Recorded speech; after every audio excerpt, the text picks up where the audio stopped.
Thank you for being here. Please have a glass of warm water, sit down, and listen to me tell the rest of my story. The ground was soft beneath my shoes, the kind of damp, red Carolina clay that seems to swallow sound completely. I stood there at Maplewood Cemetery, the cold rain soaking right through the shoulders of my black suit, but I barely felt it. My entire world had narrowed down to the polished mahogany box resting on the metal lowering device. Ava's casket. It looked impossibly small suspended over that dark, perfectly rectangular hole. My 9-year-old little girl. She had fought a rare and incredibly aggressive blood disorder for 11 agonizing months. And now the fight was over. The monitors, the needles, the frantic midnight drives to the emergency room. It had all ended in this heavy, suffocating silence. I gripped the hem of my dark coat, pressing my thumb into the wet fabric, trying desperately to stop my hands from shaking. It didn't work. The tremor started in my fingers and radiated all the way up my arms. I looked around, desperate for an anchor. Beside me there was only one person. Not my mother, Lorraine. Not my father, Charles. Not my younger brother, Carter. Just Arthur, my 72-year-old neighbor. He stood silently under a large, black golf umbrella, his weathered, calloused hand resting lightly on my shoulder. Arthur was the one who had brought me foil-wrapped casseroles during those endless nights. He was the one who sat by Ava's bed reading her stories so I could take a 10-minute shower without breaking down. Today, of all days, this elderly neighbor was the only one who showed up for my daughter's funeral. The minister cleared his throat and murmured familiar verses about angels and comfort, his voice sounding hollow against the biting wind. Right at that precise moment, my phone buzzed in my pocket, a sharp, loud vibration that felt like an electric shock against my leg. I shouldn't have checked it. Any sane person would have left it in their pocket. But the isolation of that graveyard was crushing me, and some desperate, broken, pathetic part of my brain hoped it was my family. I hoped they had been delayed by a massive traffic jam. I hoped they were rushing down the gravel path right now, out of breath, apologizing for being late to stand by my side. I pulled the phone out. The screen lit up with an Instagram notification. It was Carter. I swiped the alert with my thumb, and the image loaded instantly. It wasn't a message of condolence. It was a picture of my brother, wearing a crisp, custom-tailored navy suit, holding a crystal champagne flute high in the air. Beside him was his fiancée, flashing a massive diamond ring directly at the camera lens. Flanking them were my parents. My mother was wearing a bright, floral silk dress, her head thrown back in a wide, carefree laugh. They looked like a magazine advertisement for the perfect, affluent American family. The location tag at the top of the photo read, Grand Horizon Hotel, Raleigh. They were exactly 5 miles away. The caption beneath the photo read, The start of forever, celebrating our engagement with the best family a guy could ask for. #blessed #next chapter. I stared at the glowing screen until the raindrops falling on the glass blurred the faces of the people who shared my blood. They hadn't been delayed. They hadn't been overwhelmed by the paralyzing grief of losing a grandchild.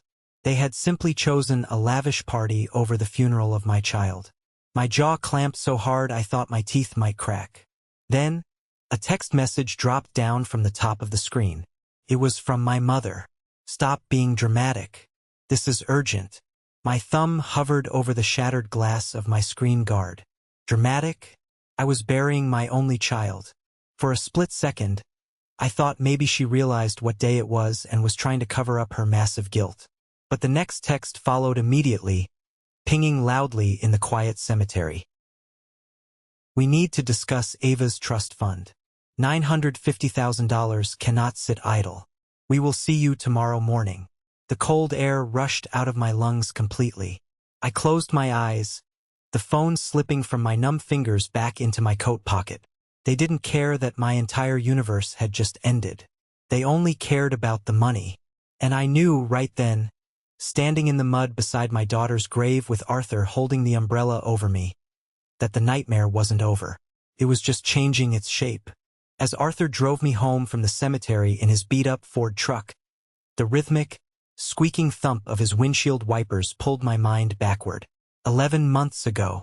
That was when the very first crack appeared in the foundation of my perfectly normal life. Ava had been getting mysterious bruises on her legs. Just little purple and yellow spots that I initially brushed off as standard playground injuries. Then came the low-grade fever that absolutely wouldn't break, her suddenly pale skin, and an exhaustion so deep she slept through entire weekends. I distinctly remembered sitting in Dr. Evans' office. The walls were painted a cheerful, bright yellow that felt entirely mocking given the circumstances. He didn't look me in the eye when he said the words, "acute lymphoblastic leukemia." He handed me a thick stack of glossy pamphlets that felt as heavy as lead in my hands. I walked out of that clinic holding Ava's tiny, warm hand, completely terrified, feeling like the floor had vanished beneath my feet. The very first thing I did when I strapped her securely into her car seat was pull out my phone and call my father. I was 31 years old, but in that moment, I just needed my dad. I needed him to tell me exactly what to do, to tell me we would fight this monster together. Charles answered on the third ring. Immediately, I heard background noise, the clinking of fine glassware and loud, boisterous chatter. "Julian, make it quick. We're at a dinner for Carter's new promotion," he said, his voice carrying that familiar, clipped tone of impatience he always used with me. "Dad, it's Ava," I choked out, the tears I had been holding back finally spilling over my steering wheel. "She has leukemia. It's bad, Dad. We have to start aggressive chemotherapy treatment immediately. I don't know what to do. I'm scared." There was a pause on the line. A long, agonizing, hollow pause. Then my father sighed. It wasn't a sigh of sorrow or shock, but the heavy, irritated breath of a busy man being interrupted. "Julian, listen to me very carefully. Carter just got made regional director. It's a huge night for him. We cannot deal with this kind of negativity right now. Kids get sick. You need to pray on it and let the doctors do their job. Don't ruin your brother's moment."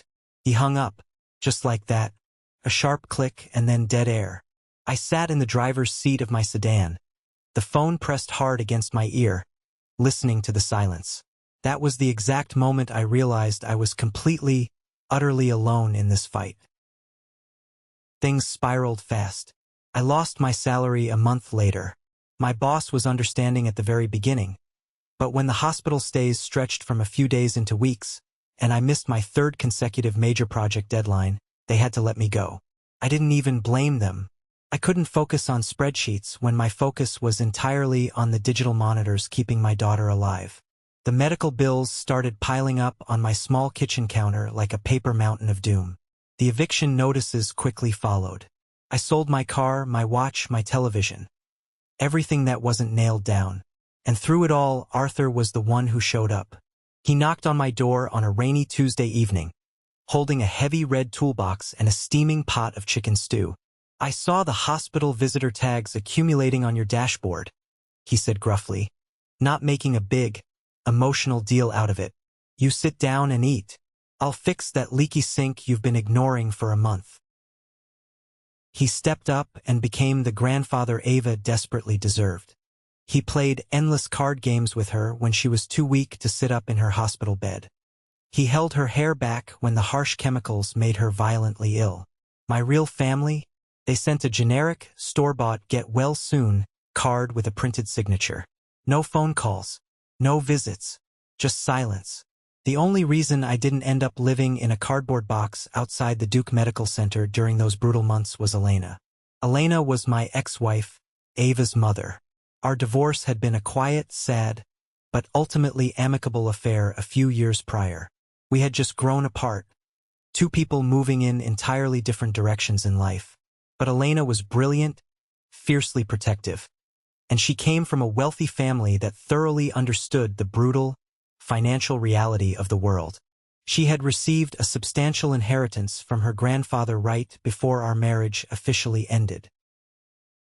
I vividly remember the day we sat in her lawyer's office in downtown Charlotte to finalize the final custody and financial paperwork.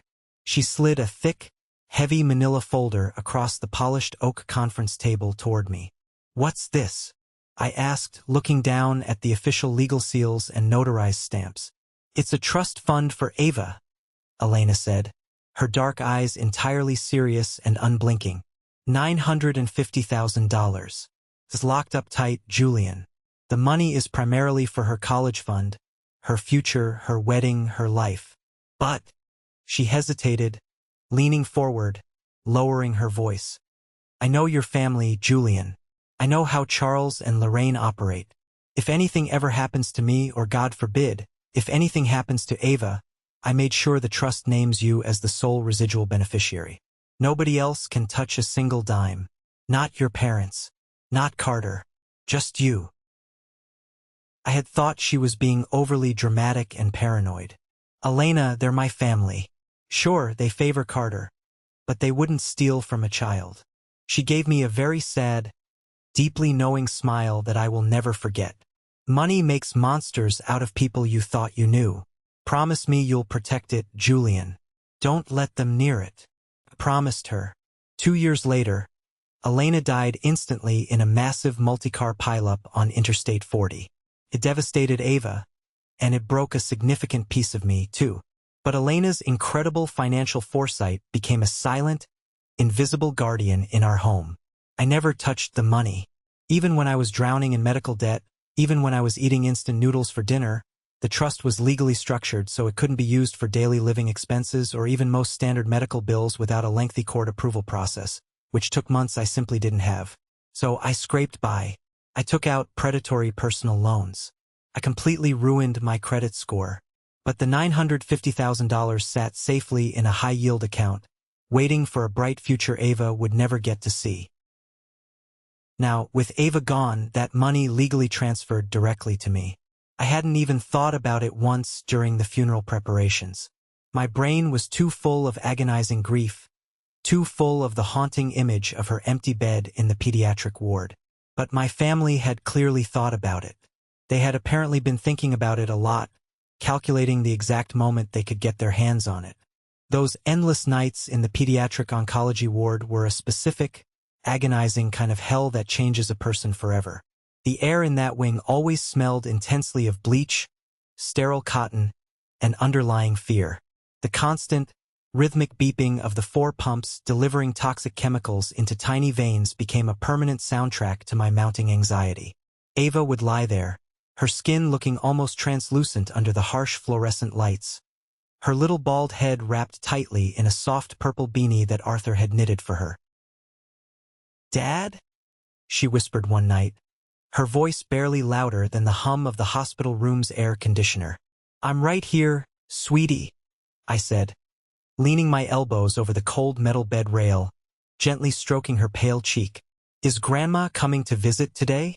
She told me on my birthday she would bring me a giant teddy bear." I felt a sharp, physical pain in the center of my chest. Lorraine had casually promised to visit 3 weeks ago. Every single day, Ava asked about her. Every single day, I had to invent a brand new, plausible lie to protect my daughter's feelings. "Grandma is feeling a little under the weather, honey. She has a bad cold and doesn't want to give you her germs while your immune system is weak. But she loves you so much." The brutal truth was documented right there on my phone. While Ava was throwing up green bile into a plastic basin and crying out from the severe bone pain caused by the marrow treatments, I had mindlessly scrolled through Facebook in the bleak hospital waiting room. I saw Carter's public post. He was leaning casually against a brand new, silver Porsche 911 parked in front of a luxury dealership in downtown Raleigh. The caption was arrogant, as always, "Hard work pays off. Upgrading my life because I earned it." Beneath it, the very first comment was from my mother. "So proud of my golden boy. You deserve the absolute world. Can't wait for our luxury spa weekend in Aspen tomorrow morning." She wasn't sick. She wasn't busy. She was actively packing designer luggage for a high-end ski resort vacation while her 9-year-old granddaughter was fighting for her very survival. I had stared at that photo until my eyes literally burned. I wanted to scream until my throat bled. I wanted to drive straight to that dealership and smash the windshield of that pristine Porsche with a baseball bat. But I couldn't leave the hospital. I was anchored to the pediatric ward, watching my daughter slowly fade away into a shadow, while my family lived a loud, flashy, consequence-free life of luxury. They purposely made themselves invisible to us. They stopped answering my frantic phone calls. Charles sent a brief text once saying he was too stressed at the firm to deal with the depressing atmosphere of hospitals. Carter actually blocked my phone number entirely because I had desperately asked him for a small, temporary loan to cover my rent when the final eviction notice was taped to my door. They completely and utterly erased us from their reality, because a dying, bald child simply didn't fit into their picture-perfect country club aesthetic. The morning after the funeral, the sky hung incredibly low and slate gray over the city of Raleigh. I hadn't slept a single minute. I had spent the entire night sitting rigidly on the floor of Ava's bedroom, clutching her favorite worn-out stuffed rabbit to my chest, staring blankly at the plastic glow-in-the-dark stars stuck to her ceiling. At exactly 8 a.m., I forced myself up. I washed my face with freezing water, put on a clean, wrinkled button-down shirt, and drove my battered sedan toward Oakwood Heights. My parents' house was a massive, imposing colonial-style estate situated at the end of a quiet cul-de-sac. The sprawling lawn was manicured to an inch of its life. The white wooden shutters were freshly painted and gleaming. It looked completely untouched by the horrific tragedy that had utterly destroyed my world. I parked my old car on the street, directly behind Carter's gleaming silver Porsche in the expansive driveway. My stomach twisted into a tight, hard, painful knot as I walked slowly up the swept brick path.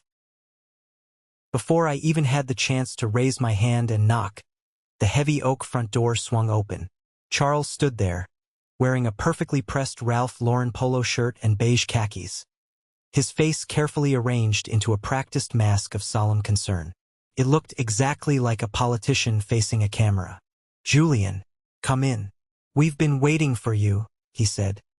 His baritone voice was warm and inviting, but the warmth completely failed to reach his cold eyes. I stepped cautiously into the grand foyer. The rich smell of expensive cinnamon coffee and fresh bakery pastries filled the air. I walked past him into the living room and stopped dead in my tracks. They had set the room up like a corporate boardroom. Lorraine was standing rigidly by the stone fireplace, her hands clasped delicately in front of her waist. Carter was lounging casually on the expensive leather sofa, tapping his Italian leather shoe impatiently against the rug. On the thick glass coffee table in the absolute center of the room sat a thick manila folder. Crisp, white legal papers were neatly arranged beside it, a heavy silver Montblanc pen resting perfectly parallel to the edges of the documents. "Have a seat, sweetheart," Lorraine said, taking one small step toward me but noticeably stopping short of actually offering a comforting hug. "We know this is a terribly difficult, emotional time for you. We purposely wanted to give you space yesterday, to process everything." Space. The word tasted like foul ash in my mouth. You were drinking expensive champagne at a luxury hotel exactly 5 miles from the cemetery. You skipped your own granddaughter's funeral for an engagement party. Carter rolled his eyes exaggeratedly and sat forward, resting his elbows on his knees. "Look, bro, let's not do the whole dramatic guilt trip thing, okay? The party was planned months ago. The vendor deposits were completely non-refundable. We grieved in our own private way. We're here now to help you sort out this financial mess." He reached out and tapped the thick folder on the table with his index finger. The knot in my stomach instantly turned to cold, hard ice. I walked slowly to the opposite sofa and sat down, staring intently at the documents. I knew exactly what was in there. I just didn't know how far they were legally willing to go to take it from me. Carter didn't waste any time with pleasantries. He slid the top legal document across the smooth glass table directly toward me. The bold, black print at the very top of the page read, "Voluntary relinquishment of fiduciary rights and transfer of trust assets." "This is incredibly simple, Julian," Carter said, his tone slick, confident, and authoritative, exactly like he was closing a massive commercial real estate deal. "Ava's trust is highly significant. We're talking almost $1 million. You are clearly in no condition to manage that kind of money responsibly. You've been unemployed for nearly a year, your credit score is wrecked, and frankly, you're emotionally compromised and unstable right now. If you just sign your name on that line, I'll legally step in as the primary trustee. I have the financial background. I'll make sure the money is invested properly for the family. For the family, I repeated, the words sounding entirely hollow and foreign in the quiet room. Lorraine chimed in instantly, her voice dripping with syrupy, fake concern. We're only thinking of your long-term well-being, Julian. Severe grief heavily clouds judgment. You absolutely shouldn't bear this heavy financial burden all alone. Let your capable brother handle the stress for you. I didn't look at them. I kept my eyes pinned to the table. Slowly, I reached out and picked up the document. The legal jargon was dense and confusing, but my eyes automatically scanned the margins of the pages, looking for the specific terms of the transfer. I was looking for the signature line, but instead, my gaze caught a tiny, faded string of numbers printed in the top right corner. A small date stamp from the notary's office when the draft was initially prepared and filed. October 14th. My breath hitched violently in my throat. I stared intensely at the tiny numbers, blinking rapidly to make absolutely sure my exhausted eyes weren't playing cruel tricks on me. October 14th. That was exactly 6 months ago. October 14th was the exact day Ava was rushed into the intensive care unit with a massive septic infection. It was the terrifying day the leading doctors pulled me into a sterile, cold hallway and told me she had less than a 10% chance of making it through the night. I had called my parents from the hospital corridor, sobbing uncontrollably, practically begging them on my hands and knees to come say goodbye to her. They had coldly told me they were praying hard, but couldn't make the short drive because of a severe storm warning that actually turned out to be a light, passing drizzle. While I was holding my dying daughter's fragile hand, terrified of every single shallow breath she took, my parents and my brother were sitting comfortably in a high-end lawyer's office, drafting legal documents to steal her money. They had been actively waiting for her to die. They had meticulously planned this financial takeover for half a year. The shock hit me so hard it felt entirely physical, like a punch to the sternum. A cold, creeping numbness spread rapidly from my chest down to my fingertips. Then, within seconds, the numbness vanished, instantly replaced by a sudden, blinding, hot rage. A thick vein throbbed violently against my temple. I slowly looked up from the paper and stared at the three of them. They weren't my family. They were ruthless scavengers circling a fresh corpse. October 14th, I said. My voice was a low, dangerous, gravelly whisper that didn't sound like me at all. It sounded like a stranger. Carter frowned deeply, shifting uncomfortably on the expensive leather sofa. What did you say? I held the crisp paper up in the air, pointing a trembling, accusatory finger at the tiny date stamp in the corner. You drafted this legal paperwork 6 months ago, the exact day she went into septic shock. The day you told me you couldn't drive down to the hospital because of the rain. You were sitting with a lawyer. The living room went dead silent. You could have heard a pin drop on the thick carpet. Lorraine's practiced, sympathetic smile instantly slipped off her face, leaving her looking old, harsh, and utterly caught. Charles cleared his throat loudly, his face flushing a deep, angry red. Now, Julian, you need to calm down and understand the practicalities of the situation. Charles started, using his booming, authoritative CEO voice to try and dominate the room. Shut up, I snapped, cutting him off completely. Charles blinked rapidly, genuinely shocked. I had never, ever spoken to him like that in my entire 32 years of life. I stood up abruptly, my legs shaking but holding firm. My fists were clenched so tightly my knuckles were bone white. You didn't come to the hospital. You didn't come to the damn funeral. You let me drown in crippling debt while you bought a luxury Porsche. And the whole time, the entire damn time, you were just sitting around waiting for her little heart to stop beating so you could fund a lavish wedding. I grabbed the stack of legal papers off the glass table and ripped them straight down the middle with all my strength. The harsh sound of tearing heavy paper was deafening in the quiet room. I let the torn pieces flutter dramatically to the floor, landing near Carter's expensive shoes. No, I won't sign a damn thing. Not today, not ever. Carter stood up abruptly, kicking the papers aside. His slick, confident demeanor vanished completely, replaced by genuine, unfiltered malice. He pointed a sharp finger inches from my face. Don't be impulsive, you idiot. You have no salary. You have zero savings. You are a broken, pathetic mess. We are trying to do this the nice, easy way. The nice way. I laughed. A harsh, jagged, humorless sound that scraped my throat. Charles stepped heavily forward, towering over me. His eyes were cold, calculating, and entirely devoid of paternal love. If you don't sign this voluntarily, Julian, we will take it to court. I promise you that. We will file for emergency legal custody and guardianship over you. We will easily prove to a judge that you are mentally unstable, suicidal from grief, and entirely unfit to manage your own life, let alone $1 million trust fund. You will lose everything. The money, your dignity, your freedom. Everything. I looked dead into my father's eyes. I saw the absolute, terrifying certainty there. He fully intended to destroy me publicly if he couldn't control me privately. Try it, I said, my voice steady. I turned my back on them and walked purposefully toward the front door. You're making a massive mistake, Charles shouted loudly after me, his voice echoing in the grand foyer. You walk out that door, you have no family left.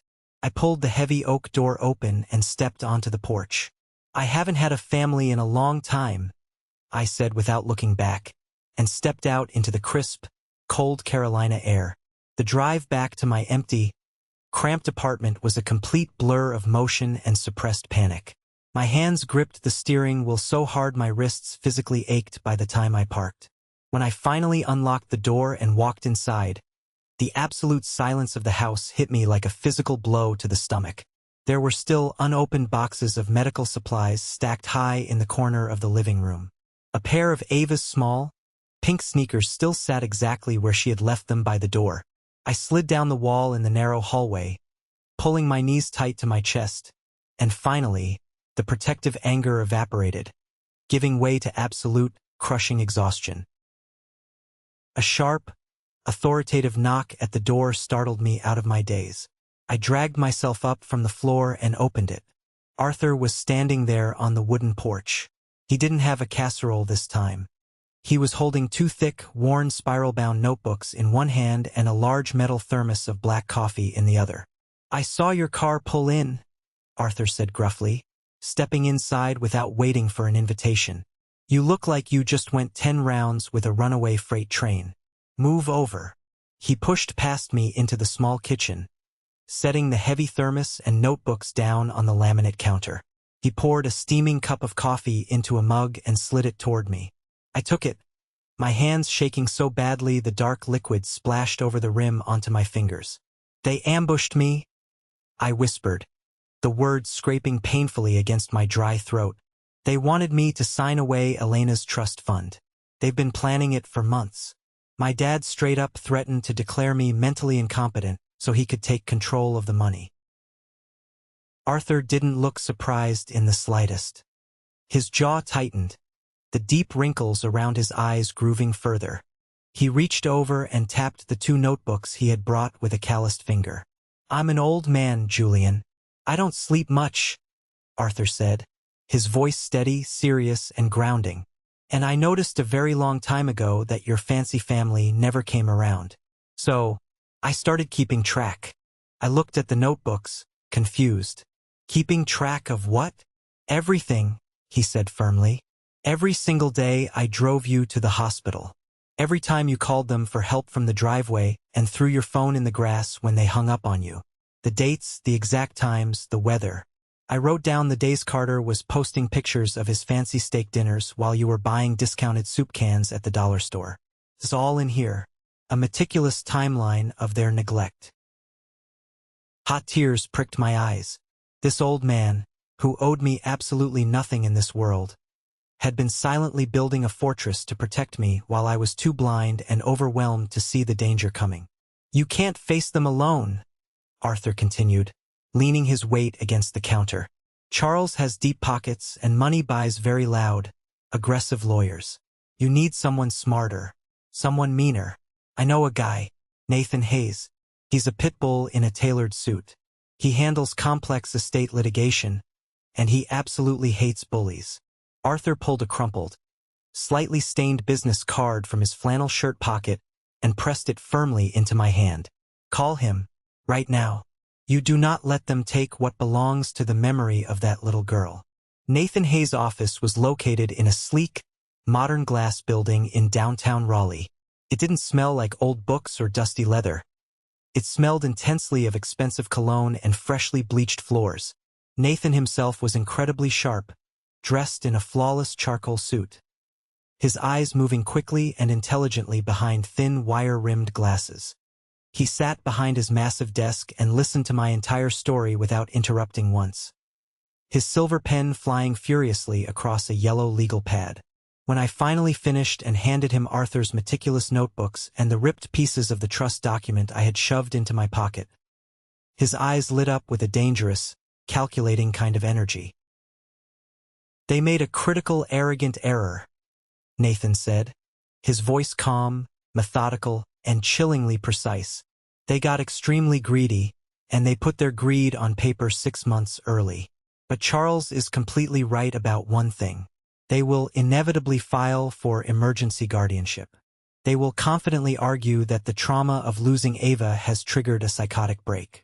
It's a standard, dirty, aggressive playbook in family wealth disputes.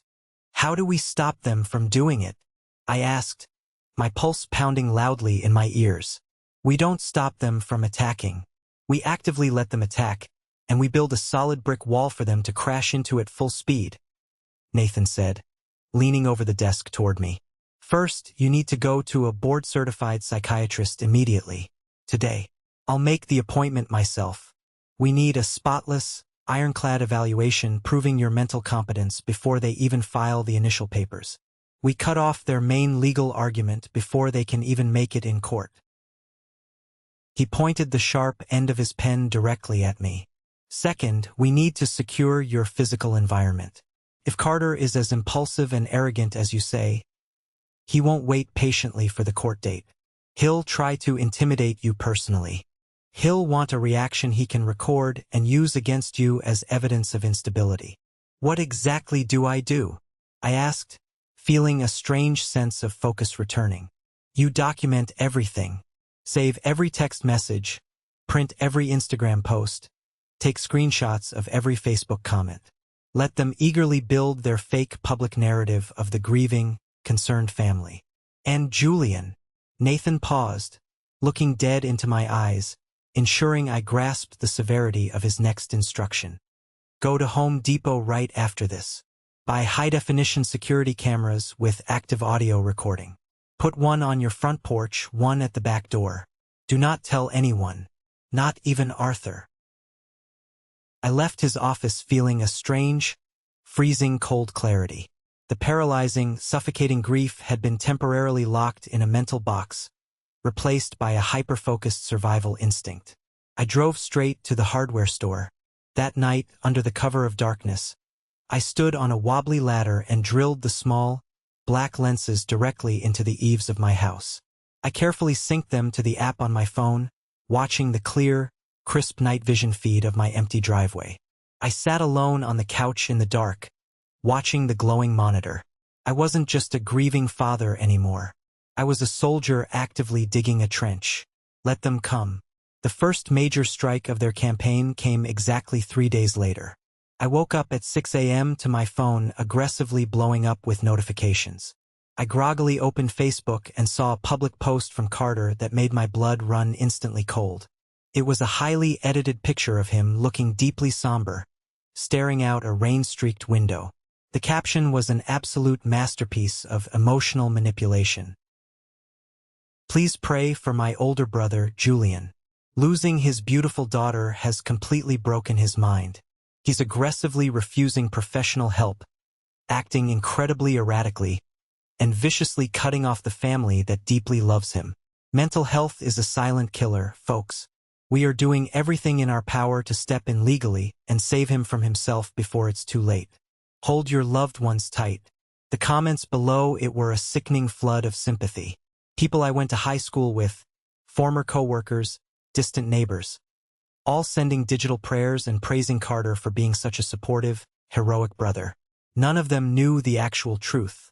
None of them knew about the shiny Porsche, or the lavish hotel engagement party, or the $1 million trust fund. Later that same afternoon, a link was texted to me by a highly confused former colleague. It was a link to a local online news portal. The dramatic headline read, "Local prominent family seeks urgent legal intervention for grieving, unstable father." They had actually gone to the local press. Charles had provided an official quote. "It breaks our hearts to take formal legal action, but my son is a clear danger to himself. We must step in to protect him and secure his financial future." I was physically sick to my stomach. They were rapidly laying the groundwork in the court of public opinion, painting me as a raving lunatic so that when the actual court case hit, the assigned judge would already be subconsciously biased. Then, right on cue, the doorbell rang. It was a professional process server. He shoved a thick manila envelope against my chest and walked away without a word. I tore it open aggressively right there on the porch. It was an official summons to appear in Wake County Family Court for an emergency guardianship hearing. But the summons wasn't what made my knees completely buckle. Attached to the legal petition was a sworn, notarized affidavit. A witness statement directly supporting my family's outrageous claim that I was legally insane. I looked at the signature scrawled at the bottom of the final page, expecting to see a fake, paid doctor or a sleazy business associate. Instead, the name punched the air straight out of my lungs. Luke Patterson. Luke, the guy I had known since freshman year of college. The guy who stood beside me as the best man at my wedding. He had signed a binding legal document stating that I had called him in the middle of the night, screaming about wild conspiracies, and that I had explicitly threatened to end my own life. It was a complete 100% fabricated lie. I dropped the heavy papers onto the wooden floorboards. Why on earth would Luke do this to me? I immediately texted Nathan the document. 10 tense minutes later, Nathan called me back, his voice grim and low. "I pulled strings and looked into Luke's current financial records," Nathan said. "He was facing imminent bank foreclosure on his house last month. 2 days ago, a lump sum of exactly $40,000 was quietly wired into his account to clear the debt. The wire came from a Hidden Shell LLC registered directly to Charles's accounting firm. They had bought him. My own parents had literally purchased my best friend to stab me in the back. The isolation was now absolute. There was no one left to trust. The sting of Luke's betrayal was a bitter, jagged pill to swallow, but it successfully snapped the very last thread of hesitation I had. I stopped crying. I stopped mourning the illusion of the family I thought I had. I became a cold, calculating machine. The very next morning, my phone rang. The caller ID showed Duke Children's Hospital. It was Landon, a young guy who worked deep in the medical records department. He sounded incredibly nervous, his voice shaking slightly. "Mr. Alden, I'm calling because I'm legally obligated to inform you of a severe security breach regarding Ava's files. Someone aggressively used an outdated emergency contact authorization form to request hard copies of her psychiatric evaluations and your personal psychological history." "Who did it?" I demanded, my grip tightening on the phone until my knuckles popped. It was automatically flagged by our new security system because the request bypassed standard protocol. It was authorized by a third-party accountant. "A man named Christopher." Landon hesitated, taking a breath. "He confidently claimed to be acting legally on your behalf." Christopher. He was my father's right-hand man, his shady personal accountant and designated fixer. They were desperately trying to dig up Ava's medical history to see if there was any microscopic angle they could use to prove I was a negligent parent. "Landon," I said, my voice eerily, frighteningly calm. "I need you to thoroughly document exactly how that breach happened. I need the IP addresses, the signed forms, the timestamps, everything. Can you do that for me?" Yes, I can securely send it directly to your lawyer. Do it immediately. That afternoon, I walked into the upscale psychiatrist's office Nathan had booked. I sat under the bright fluorescent lights for 4 grueling hours, answering every probing, exhausting question about my grief, my sleep habits, and my state of mind. I didn't hide my sadness, but I answered with cold, rational, undeniable logic. By the end of the marathon session, the doctor printed out a certified, stamped report. I was heavily grieving, yes, but I was 100% legally competent, highly lucid, and posed zero threat to myself or others. I tucked the crisp paper into my folder like a loaded weapon. It was the night before the major court hearing. I was sitting alone at my kitchen table, reviewing Nathan's aggressive strategy, when the motion sensor light on my driveway flared to life. I looked up. The live video feed on my phone popped up instantly.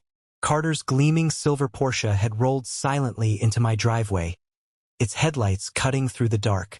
The driver's side door opened, and Carter stepped out into the damp night air. He didn't knock. He stood arrogantly on the porch, looking directly at my front door, completely unaware of the small black lens hidden in the shadows right above his head. He raised his voice, just loud enough to carry clearly through the solid wood. "Julian, I know you're in there cowering. Tomorrow is going to be an absolute bloodbath in court. Luke is going to testify under oath that you're totally insane. Mom and Dad are going to cry tears for the judge. You have no money for a long legal fight. I need that trust fund for the wedding and the down payment on the new house. You're going to lose everything." He paused, a nasty, cruel smirk playing clearly on his lips, visible in the night vision.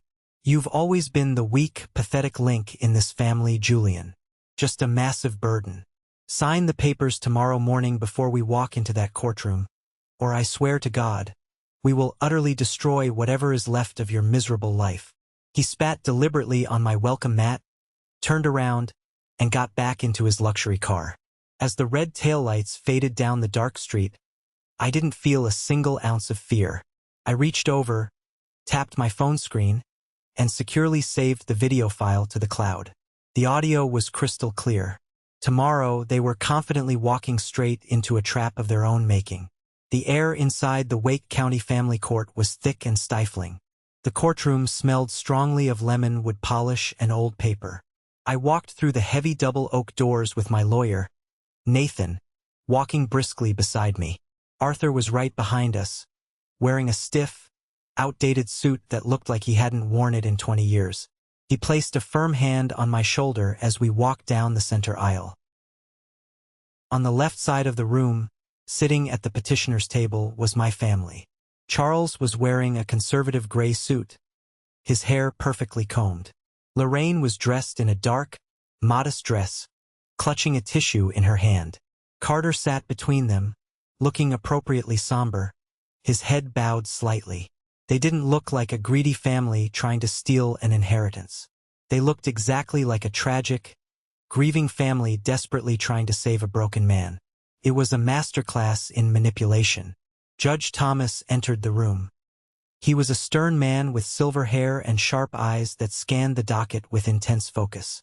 The bailiff called the court to order, and the nightmare officially began.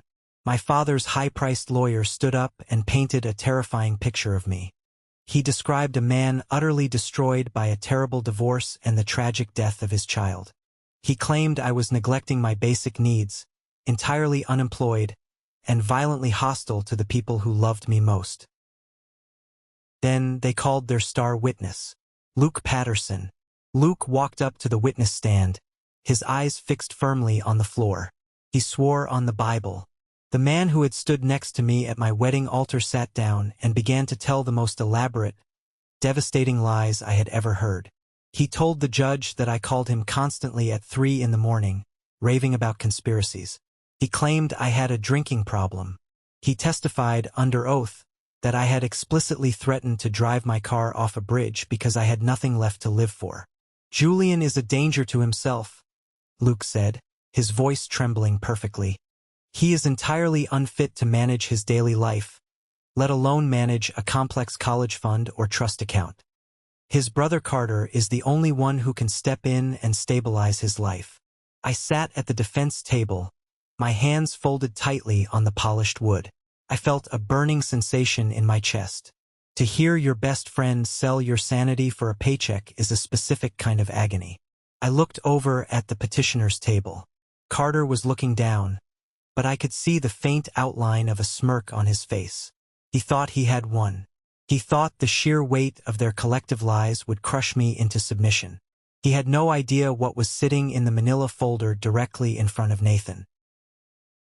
When it was Nathan's turn to cross-examine, he stood up slowly, adjusting his wire-rimmed glasses. He didn't yell. He didn't pound his fists. He walked toward the witness stand with the cold precision of a surgeon. "Mr. Patterson," Nathan said smoothly, "you claim you are stepping forward out of deep concern for my client. You claim you have no financial interest in this matter whatsoever." "That is correct," Luke replied, his voice wavering slightly. Nathan picked up a piece of paper from his desk. "Then can you please explain to the court why, exactly 48 hours ago, a lump sum of $40,000 was wired into your personal checking account from a shell corporation tied directly to Charles Alden's accounting firm? The exact amount required to stop the foreclosure on your house." The courtroom erupted into a low murmur. Luke's face drained of all color. He opened his mouth, but no sound came out. He looked desperately over at Charles, whose face had suddenly turned a dark, furious shade of crimson. "Objection!" Charles's lawyer shouted, jumping to his feet. "This is wildly speculative." "It is a certified bank record, Your Honor," Nathan replied calmly, handing the document to the bailiff. Judge Thomas slammed his gavel down. "Overruled. The witness will answer the question." Luke stammered, completely unable to form a coherent sentence. The judge dismissed him from the stand with a look of absolute disgust. The brick wall my family had built was beginning to crack. Next, Nathan called Landon to the stand. The young records clerk from Duke Children's Hospital nervously explained the massive security breach. He detailed how Christopher, my father's accountant, had illegally accessed Ava's medical files in a desperate hunt for psychological ammunition. The judge's eyes narrowed sharply at my father. But the final nail in their carefully constructed coffin came from the back of the courtroom. The heavy doors opened, and two elderly people walked in. Elijah and Sarah, my ex-wife Elena's parents. They had flown in all the way from California. Elijah took the stand. He looked directly at my parents with absolute contempt. "My daughter Elena set up that inheritance specifically because she knew exactly what kind of people Charles and Lorraine Alden really are," Elijah testified, his voice echoing loudly in the silent room. "She knew they were entirely obsessed with money and status. She knew they favored Carter. She wrote the terms of that trust to form an iron wall around Julian and Ava. To suggest that Julian is unfit is an absolute insult to my daughter's memory. Julian sacrificed every single thing he had for that little girl." I felt a tear slip down my cheek. I hadn't cried in days, but hearing Elijah defend me, defending Elena's fierce love, broke something hard inside my chest. The opposing lawyer tried to do damage control, arguing that while the methods of gathering information might have been unorthodox, Carter was still the most financially stable choice for custody of the trust. He was still the successful regional director. He was still the responsible one. Nathan let him finish his desperate speech. Then Nathan turned to the judge. "Your Honor, the petitioner claims to be acting out of deep brotherly love and a desire to protect his family. I ask the court to submit one final piece of evidence. Defendant's Exhibit C, a security recording from my client's front porch, taken less than 24 hours ago." Nathan connected his laptop to the courtroom monitors. The screen flickered to life. The black and white night vision footage showed my driveway. Carter's silver Porsche pulled up. Carter stepped out, walked up to my front door, and looked directly into the hidden lens. Then, his voice filled the entire courtroom. Loud, cruel, and absolutely clear. "I need that trust fund for the wedding and the down payment on the new house. You're going to lose. You've always been the weak link in this family, Julian. Just a burden. Sign the papers tomorrow morning before we walk into that courtroom, or I swear to God, we will destroy whatever is left of your miserable life." The video stopped. The silence in the courtroom was absolute. It was so quiet I could hear the faint buzzing of the fluorescent lights overhead. I looked at Carter. He looked like he was going to throw up. He was gripping the edge of the table so hard his knuckles were white. Lorraine had her hand covering her mouth, her eyes wide with sheer panic. Charles was staring straight ahead, completely paralyzed. Judge Thomas leaned forward over his heavy mahogany desk. His face was a mask of pure, unfiltered fury. "In my 30 years on the bench, I have presided over many ugly family disputes," Judge Thomas said, his voice dropping an octave, ringing with authority. He picked up his wooden gavel. "This petition for guardianship is dismissed with extreme prejudice. Furthermore, I am forwarding the transcripts of this hearing, the bank records regarding Mr. Patterson, and this video evidence directly to the district attorney's office. I strongly suggest an immediate criminal investigation into perjury, bribery, and criminal extortion." He slammed the gavel down. The sound echoed like a gunshot. "Court is adjourned.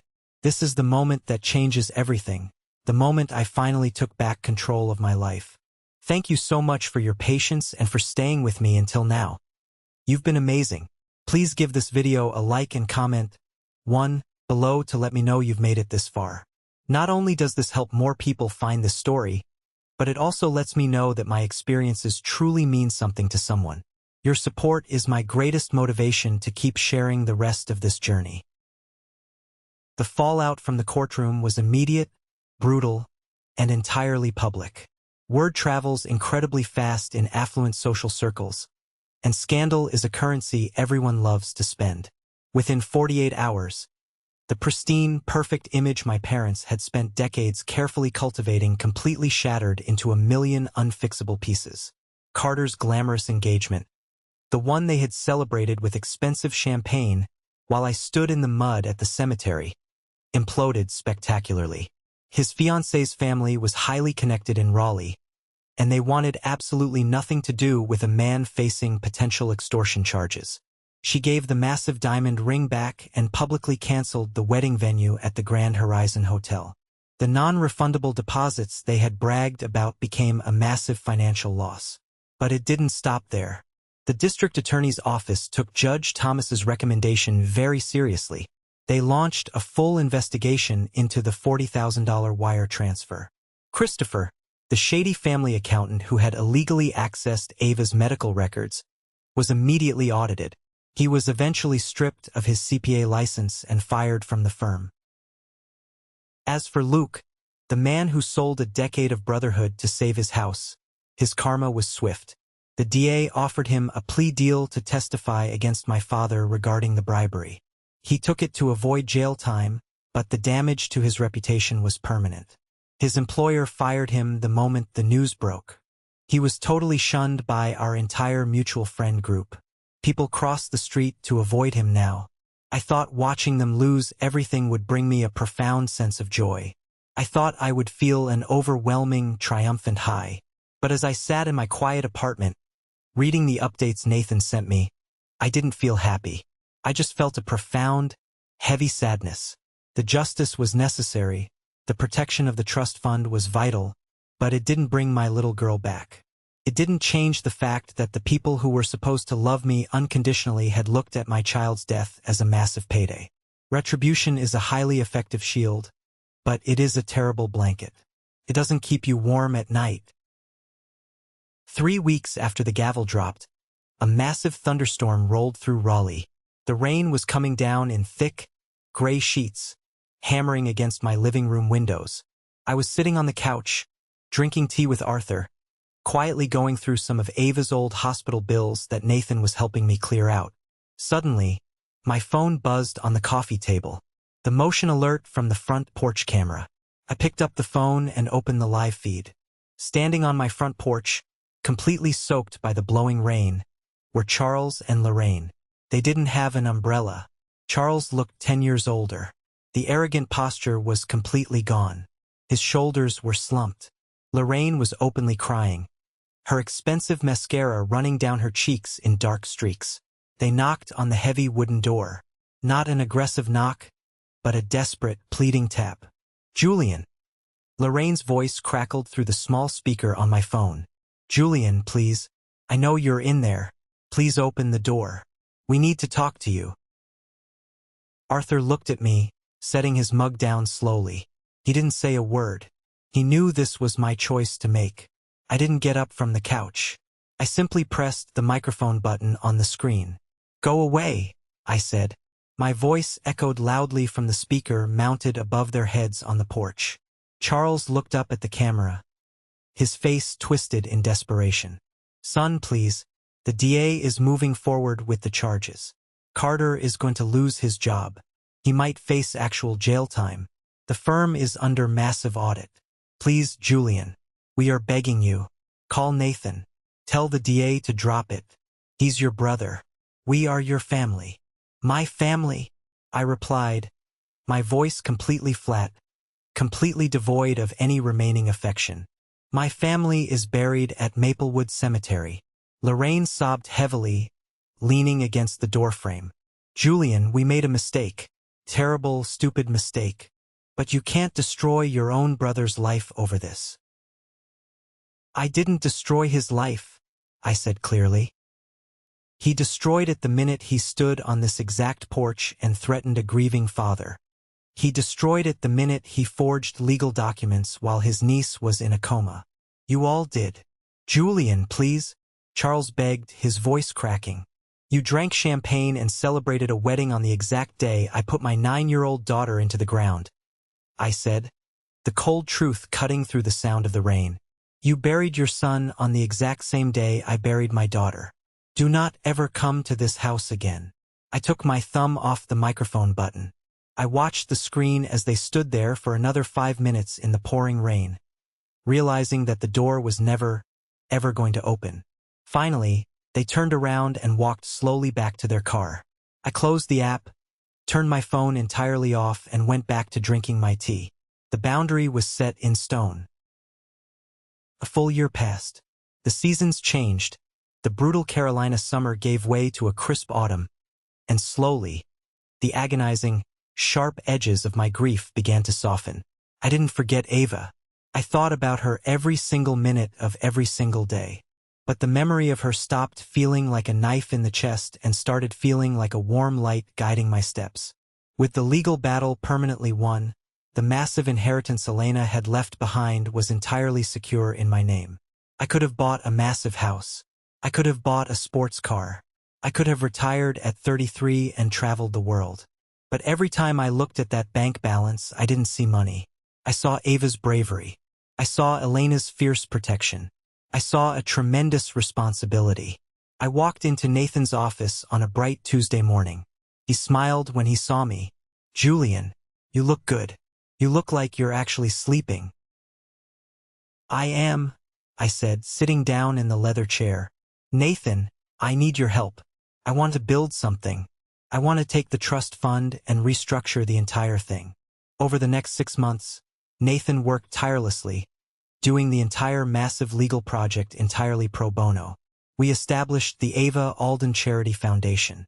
Its mission was simple but incredibly vital: to provide direct, immediate financial assistance to low-income families whose children were battling rare pediatric blood disorders. We paid for the experimental treatment. The crowning achievement came in November. I stood in the newly renovated pediatric hematology wing of Duke Children's Hospital. The hospital administrators, the leading doctors, and dozens of nurses gathered around. I pulled a velvet cloth off a gleaming brass plaque mounted on the bright, freshly painted wall. It read, "The Ava Alden Pediatric Oncology Center, dedicated to courage, hope, and the families who fight in the dark." I ran my fingers over the engraved letters. I pictured Ava in her purple beanie, dragging her heavy 4-pole down this exact hallway with stubborn, absolute pride. She was here. She was everywhere now. As the foundation grew, something inside me fundamentally shifted. I had spent so much of my life shrinking myself to avoid conflict with my overbearing parents. I had spent so much time being the quiet, compliant son, the one who didn't rock the boat. But surviving the fire they put me through burned away all that fear. The hospital asked me to speak at their annual pediatric medical conference. There were over 400 people in the massive auditorium. Doctors, wealthy donors, hospital executives, and families currently in the trenches of illness. When I walked up to the wooden podium and adjusted the microphone, I looked out at the sea of faces. A year ago, I couldn't speak without my hands violently shaking. Today, my hands were perfectly steady. I gripped the sides of the podium and took a deep breath. I didn't give a sterile corporate speech about charity tax brackets or funding goals. I told them a raw story. I told them about the agonizing nights sleeping in uncomfortable plastic hospital chairs. I told them about the soul-crushing terror of watching your child's fever spike at 3 a.m. And I told them about the money. Money is a very strange thing, I said into the microphone, my voice echoing clearly across the silent room.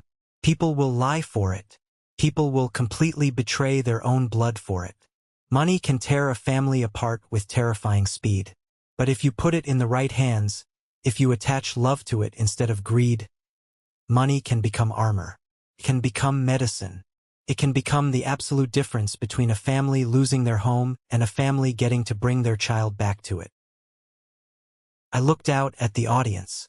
Several people were wiping tears from their eyes. My daughter's inheritance was almost stolen to buy sports cars and fund a lavish wedding. But we fought back. And because we fought, that money is right here in this room working to save the children you love. Do not ever let anyone tell you that fighting for what is right is being dramatic. It is survival. When I finished speaking, the entire auditorium stood up. The applause was deafening. It washed over me like a massive wave. But I wasn't proud of myself. I was just acting as a messenger. I was just the steward of Ava's legacy. After the conference ended, I was walking through the main lobby of the hospital, heading toward the parking garage. The lobby was busy, filled with the usual chaotic hum of doctors and patients. "Excuse me? Julian Alden." I stopped and turned around. A man my age, wearing a faded flannel shirt and work boots, was walking quickly toward me. He looked exhausted, the kind of deep, bone-weary exhaustion I knew intimately. Holding his hand was a little boy, maybe 5 years old, wearing a bright red superhero t-shirt. The boy had no hair, but his eyes were bright and incredibly energetic. "Yes, I'm Julian," I said, offering a warm smile. The man stopped in front of me and suddenly grabbed my hand, shaking it with intense, desperate gratitude. His eyes were swimming with tears. "I'm Joseph. This is my son, Wyatt." I knelt down slightly to be at eye level with the boy. "Hey, Wyatt, I like your shirt. Spider-Man is the best." Wyatt grinned, showing a missing front tooth. "He shoots webs." Joseph pulled me back up, his grip still tight on my hand. "Julian, I just wanted to find you and thank you face to face. 9 months ago, Wyatt was diagnosed with the same exact disorder your daughter had. My insurance absolutely refused to cover the specialized marrow treatments. They denied the appeals 3 times. We were going to have to sell our house. We were completely out of options." Joseph swallowed hard, a tear escaping and tracking down his rough cheek. "Then the hospital social worker connected us with your foundation. You guys paid for the entire treatment. Every single bill. No questions asked. Wyatt finished his final round of treatment last week. The doctors did the scans yesterday. He is in total remission." The world around me seemed to blur and completely stop spinning. The noise of the busy hospital lobby faded away into absolute silence. I looked down at the little boy in the red shirt, bouncing on his heels, full of vibrant, undeniable life. "He's alive," Joseph choked out, wiping his face. "My boy is alive because of your daughter." I couldn't speak. A massive lump formed in my throat, cutting off all oxygen. I just pulled Joseph into a tight, fierce hug. We stood there in the middle of the lobby, 2 grown men holding onto each other, connected by a bond stronger than blood. When they finally walked away, heading out into the bright sunshine, I felt a warmth spread entirely through my chest. The agonizing pain that had lived there for a year finally dissolved. Ava's legacy wasn't trapped in cold granite at the cemetery. It wasn't trapped in legal court documents. It was living and breathing in children like Wyatt. It was out there changing the world. The gravel path winding through Maplewood Cemetery felt vastly different than it had a year ago. The exact same massive oak trees shaded the walkway. The exact same gray headstones leaned in uneven rows across the green grass. I stopped walking and knelt directly beside her polished granite stone. I reached out and gently brushed away a light layer of yellow spring pollen. The sun caught the beautiful stone, making the deeply carved letters look sharp, clear, and permanent. I carefully placed the white lilies down, arranging them neatly, and then set the stuffed rabbit gently at the heavy base of the stone. I sat back on the damp grass and just looked at her name. "Your name is absolutely everywhere now, sweetie," I whispered into the quiet breeze. "It's on shiny plaques in the hallways at Duke. It's written on massive research grants. It's spoken in the living rooms of families who finally know they are not fighting in the dark alone. You did that. You saved them." I sat there for a long time, letting the peaceful silence wash over me. I thought deeply about that very complicated word, family. For 32 years, I thought family was simply defined by blood, by a shared last name, by a legal inheritance. I thought it meant you were automatically obligated to tolerate horrific abuse just because you shared the same DNA. But I realize now that family is none of those things. Family is not a biological obligation. Family is an active, daily choice. It is profound loyalty. It is the old man next door who brings you soup when you are starving. It is the lawyer who fights for your dignity pro bono. It is the shared connection between two fathers crying in a hospital lobby. Family is the kind of love that aggressively stays and fights for you when the rest of the world completely disappears. When brutal betrayal painfully forges your backbone into steel, you eventually have to decide which doors you are going to lock forever, and which new doors you are going to bravely open. I finally locked the door on my past, and looking at the bright blue sky above Ava's resting place, I knew the door to my future was wide open. Thank you for sticking around and listening to my story. I know it was heavy, and I know it was dark at times, but I hope this resonated with you in some way. Have you ever found yourself in a similar situation? Have you ever had to cut ties to save yourself? If you've watched this far, you belong to the 1% Club. Please comment the letter W below. That stands for winner. It's my way of recognizing the amazing people who stay until the very end and truly listen. If my story moved you, please hit that like button and follow the channel. We have a lot more real, honest stories to share, and I'd love for you to be a part of this community. Stay strong, and I'll see you in the next one.